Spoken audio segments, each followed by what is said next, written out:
What's up, y'all? Welcome back to the channel. Today's video is going to be a little different. I came across a powerful poem by a Black woman speaking on white privilege, and I couldn't stop thinking about how it connects to what we see here in Puerto Rico. Now, I know some people are already rolling their eyes like, we don't have that here. We're all mixed. That's just a U.S. thing. But no, I want us to sit with this for a second because the reality is privilege moves different here, but it still moves. So here's how today's video gonna go. First, I'm gonna let you hear the poem in full because it's beautiful and it's heartbreaking all at once.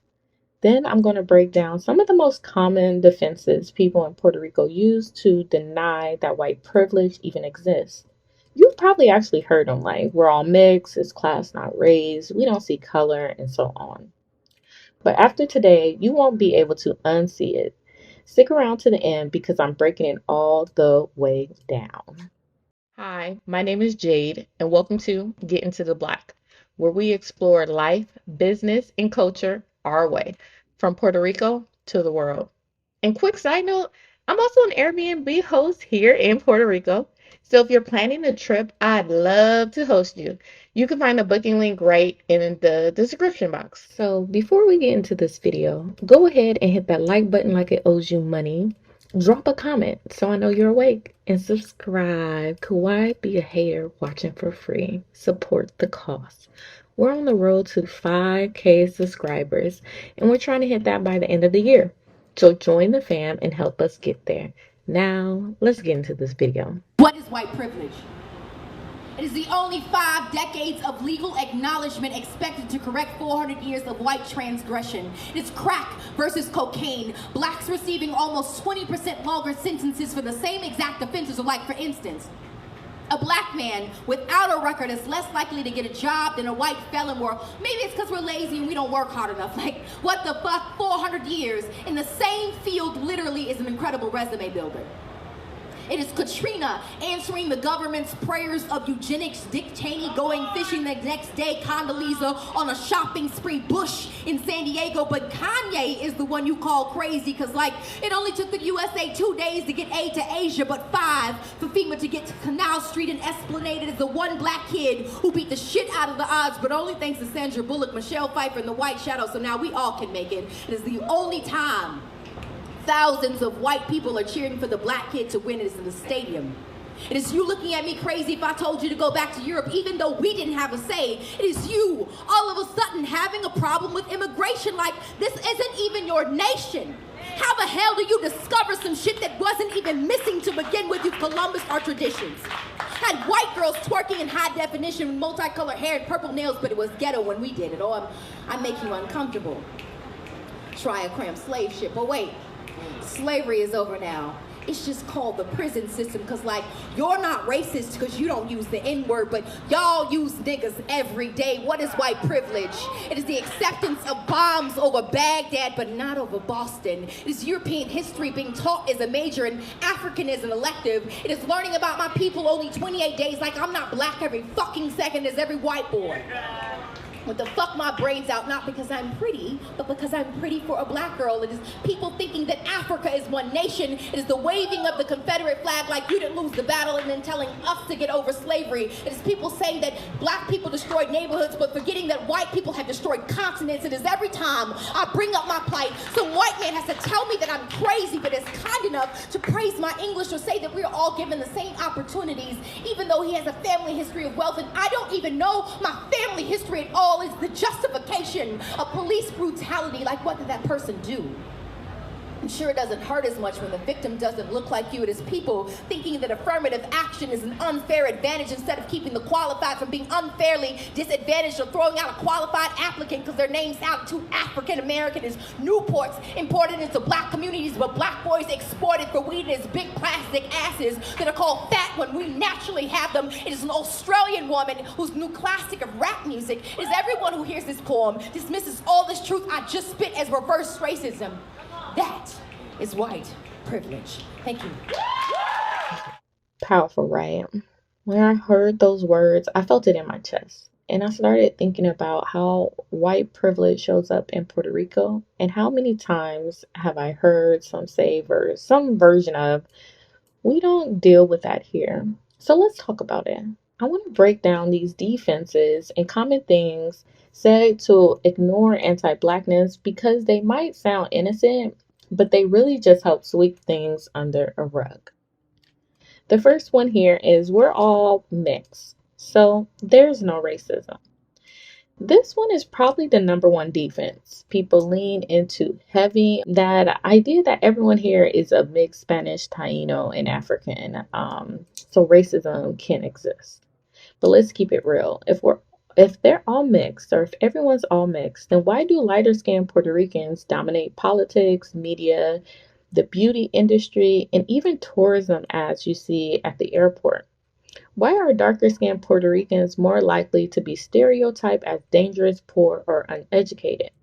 Being mixed doesn't erase racism, it just makes it easier to hide behind.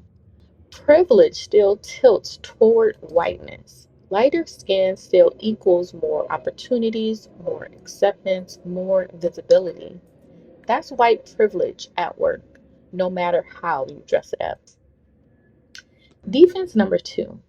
It's not racism, it's classism. Now, this one came up a lot. People say that the real issue isn't race, it's money. And yeah, class matters, but ask yourself, who is more likely to be poor in Puerto Rico? Take Louisa, a historically black town, underfunded schools, fewer resources, less investment compared to wider or tourist heavy areas. You can't separate race from class when racism is the reason whole communities are kept at the bottom. Classism might explain poverty in general, but racism explains why the same people keep ending up poor across generations. That's not coincidence. That's by design. And if you want to dive a little bit deeper into this, I have two videos I'm going to try to put up at the top here, but also check out the description box. I'm going to list them both for you. They're both about racism, how people say it's classism and not racism. And then there's another one about racism in particular and Louisa and about how racism is about access to resources. So the defense number three is we don't see color. I hear this one so often, it almost sounds like a slogan. We're all Boricua, we don't see color. But here's the thing, if nobody sees color, then why do jobs recruiters see it? Why do police see it? Why does the media always cast darker skinned Puerto Ricans as criminals, maids, or background characters, while lighter skinned Puerto Ricans get the love story, the hero roles, the spotlight? Saying we don't see color doesn't erase racism, it just erases the people who experience it. It's basically saying, I don't want to talk about it. And if you're interested more in this, I also have another video. It's by a Puerto Rican who is giving insight on the different ways that color shows up in Puerto Rican culture. It's kind of like a gotcha moment, like you say it don't exist, but why would you be doing this though? Now let's move along to defense number four. Puerto Rico isn't like the US. We don't have that problem. This one right here, people love to distance themselves from the US and its very open, very ugly history of slavery and segregation. And this is not only a US thing. I've seen everybody around the world love to use US as the quintessential we ain't them. And that might be true, but that's not get it twisted. Puerto Rico has slavery too. The Spanish brought enslaved Africans here, built the economy on their backs, and created a whole caste system ranking people by skin tone. And when the US took over, they layered that with their own racism on top of it. So, no, Puerto Rico doesn't look like Mississippi or Alabama, but that doesn't mean anti Blackness skipped over this island. Different history, but same results. Defense number five. That's just colorism, not racism. This one is sneaky because people think colorism is separate from racism. They'll say, oh, it's not about race, it's just skin tone differences or preferences. But let's be clear. Colorism is racism. It's anti-Blackness, plain and simple. It says lighter skin is better, darker skin is worse. It's why some people are told not to stay out in the sun too long. It's why lighter skinned Puerto Ricans are considered presentable, while darker skinned ones get questioned or judged. Colorism is racism in a Puerto Rican accent. Defense number 6. My family is black too, so I can't be racist. This is the proximity defense. People will say my grandmother was dark skinned or I have African blood too. And listen, we all got African blood. That's not the question. The question is, what are you doing with that history? Are you honoring it or are you still privileging whiteness in your daily life? Because let's be clear, Puerto Ricans love to claim African ancestry. Sorry for the kiddos. But too often, they don't claim black people alive today. That's the difference. So yes, those are the big ones. We're all mixed. It's class, not race. We don't see color.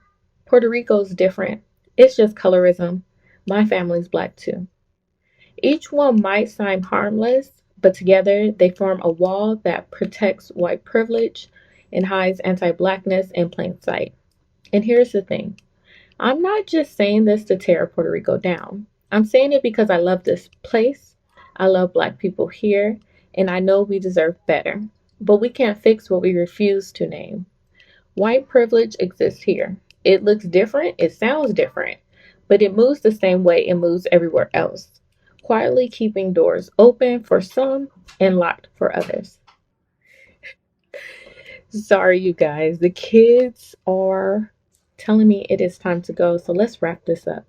So next time you hear someone say one of those defenses, I hope you remember this conversation and I hope you can call it out. Because the truth is, privilege only survives in silence. All right, fam. I hope this video gave y'all something to think about. If you felt the poem, if you felt this breakdown, drop a comment and let me know what defense you've heard the most in Puerto Rico, or maybe even caught yourself saying before. And if you like this one, definitely go check out my last video where I talked about racism in Puerto Rico and how it connects to access to resources.